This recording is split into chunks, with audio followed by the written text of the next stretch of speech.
हम में से सभी का कभी न कभी बुखार से पाला पड़ा ही होगा और डॉक्टर के पास पहुंचने की नौबत आने से पहले हम घर पर ही अपने शरीर का तापमान माप चुके होंगे। इसके लिए हम अक्सर थर्मामीटर का इस्तेमाल करते हैं। थर्मामीटर का इस्तेमाल करने के लिए आपको थर्मामीटर की जानकारी होना भी ज़रूरी हो जाता है। तो अगर आप भी थर्मामीटर के बारे में जानना चाहते हैं तो हम आपको हमारी आज की वीडियो में इसकी पूरी जानकारी देने वाले हैं। तो वीडियो में दोस्तों हमारे साथ अंत तक ज़रूर बने रहिए और अगर आप हमारे चैनल पर नए हैं तो हमारे चैनल हॉस्पिटल बाजार को सब्सक्राइब करना बिल्कुल ना भूलें, जिससे कि हमारे आने वाले वीडियोस का नोटिफिकेशन आपको टाइमली मिलता रहे। दोस्तों, पहले के समय में थर्मामीटर कांच की बनी एक ट्यूब होती थी। इस ट्यूब के अंदर पारा भरा होता था, जिसे हम मरकरी भी कहते हैं। इस धातु की खासियत ये होती है कि गर्मी पाकर पारा फैलने लगता है। इस कांच की बनी ट्यूब पर बाहर की तरफ नंबर्स बने होते हैं। ये नंबर्स स्केल कहलाते हैं, जो फ़ारेनहाइट या सेल्सियस में तापमान को नापते हैं। इस थर्मामीटर के दो भाग होते हैं दोस्तों, जिसमें पहला भाग होता है स्टेम और दूसरा भाग होता है बल्ब। स्टेम में एक स्केल मापन अंकित होता है जो कि तापमान की डिग्री को दर्शाता है। वहीं बल्ब के अंदर पारा भरा होता है जो कि तापमान के अनुसार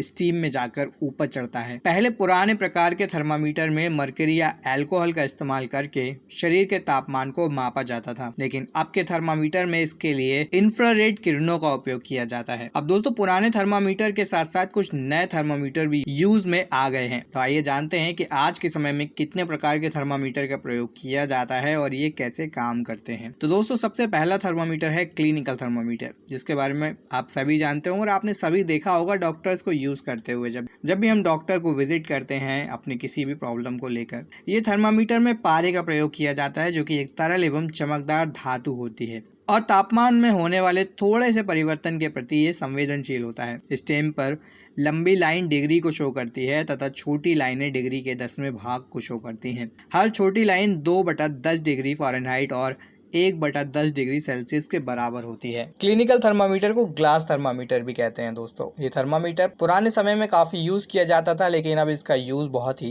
रिस्ट्रिक्टेड हो गया है। दोस्तों, हमारा अगला थर्मामीटर है इलेक्ट्रिकल थर्मामीटर। आजकल डिजिटल थर्मामीटर का चलन बढ़ गया है। इसमें बुखार की स्थिति को आसानी से मापा जा सकता है और पता लगाया जा सकता है। ये गिरने पर टूटता भी नहीं है। ये थर्मामीटर बैटरी से चलने वाला होता है, जो कि कुछ ही सेकंड में आपके तापमान को दर्शा देता है। बैटरी से चलने वाले इस थर्मामीटर में सेंसर और एलसीडी स्क्रीन होते हैं। थर्मामीटर के अंत में एक सेंसर होता है जो शरीर के हिस्से को छूता है और शरीर के तापमान को पढ़ता है। तापमान एलसीडी स्क्रीन पर आ जाता है। इसे कहीं भी आप ले जा सकते हैं और इसका इस्तेमाल करना भी बहुत ही आसान होता है। तो इसे आप अपने घर पर रख सकते हैं अगर आपको घर पर ही अपना बुखार या टेम्परेचर चेक करना हो तो। इसके अलावा दोस्तों, हमें देखने को मिलते हैं रेक्टल थर्मोमीटर। छोटे बच्चों में फीवर नापने के लिए रेक्टल थर्मोमीटर का प्रयोग किया जाता है। इसे रेक्टम में इंसर्ट करके तापमान मापा जाता है। इसका बल्ब रंगीन होता है और छोटा और मोटा होता है। हालांकि ये तापमान मापने का सबसे आसान या आरामदायक तरीका नहीं है, लेकिन ये बहुत ही सटीक रीडिंग देता है। इस तरीके से सटीक तापमान लेने के लिए थर्मामीटर की टिप पर पेट्रोलियम जेली लगाएं और इसे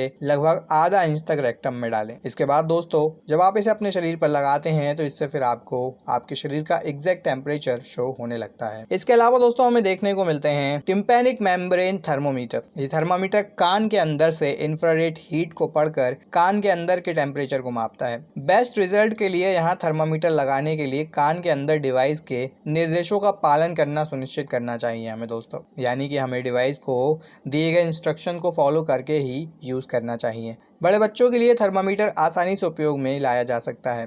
3 महीने या उससे कम उम्र के बच्चों के लिए परिणाम उतने अच्छे यहाँ पर देखने को नहीं मिलते हैं। अगर बच्चे के कान में बहुत ज़्यादा बाल हों तो परिणाम सटीक नहीं हो सकते हैं। तो इस थर्मामीटर का उपयोग आप उतना फ्रीक्वेंटली नहीं कर सकते हैं। अगर आप इसे यूज़ करना चाहें तो आप अपने डॉक्टर से या जिस शॉप से आप खरीदें उनसे कंसल्ट कर सकते हैं। इसके अलावा दोस्तों, हमें देखने को मिलता है केमिकल डिस्पोजेबल थर्मोमीटर। ये एक बार में प्रयोग लाया जाने वाला थर्मामीटर होता है दोस्तों। इसे आप बार बार यूज़ नहीं कर सकते हैं। इसे एक बार यूज़ करना होता है और यूज़ के बाद इसे डिस्पोज कर दिया जाता है, यानी कि आप इसे फेंक देते हैं। ये दोस्तों एक पतली प्लास्टिक की पट्टी की तरह होता है जिस पर रासायनिक बिंदु होते हैं, जिसे जीभ के नीचे रखने से कुछ सेकंड बाद बिंदुओं का रंग बदल जाता है। रंगों के आधार पर फिर आप उस टेम्परेचर को पढ़ सकते हैं। इसके अलावा दोस्तों हमें देखने को मिलता है इंफ्रारेड थर्मोमीटर।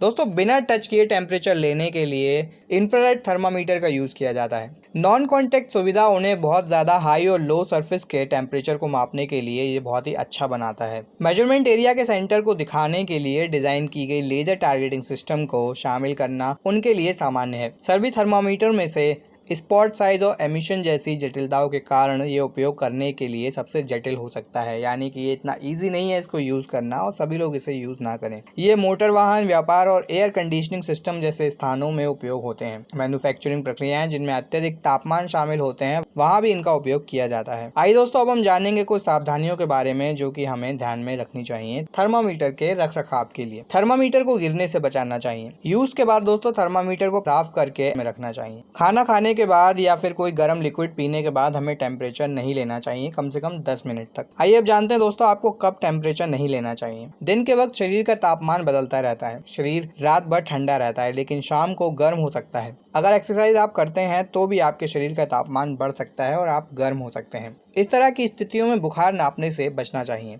एंटीबायोटिक और एंटीवायरल ड्रग जैसे कि पैरासीटामोल, आइबुप्रोफेन, एस्पिरिन आदि ले रहे हैं तो इन दवाओं के लेने के 6 घंटे बाद ही शरीर का तापमान नोट करें। गर्म खाने पीने के बाद, डांस या एक्सरसाइज जैसी किसी भी काम को करने के बाद बुखार का पता करने के लिए तापमान नहीं नापना चाहिए। इन एक्टिविटीज़ के बाद शरीर का तापमान बहुत ज़्यादा बढ़ जाता है और थर्मामीटर सामान्य से अधिक तापमान दिखाता है। शरीर में रक्त का संचार बढ़ाने वाली किसी भी काम को करने के कम से कम 30 मिनट बाद ही शरीर का तापमान हमें लेना चाहिए। इनके लगभग 45 मिनट बाद शरीर का टेम्परेचर हमें लेना सबसे बेस्ट होता है।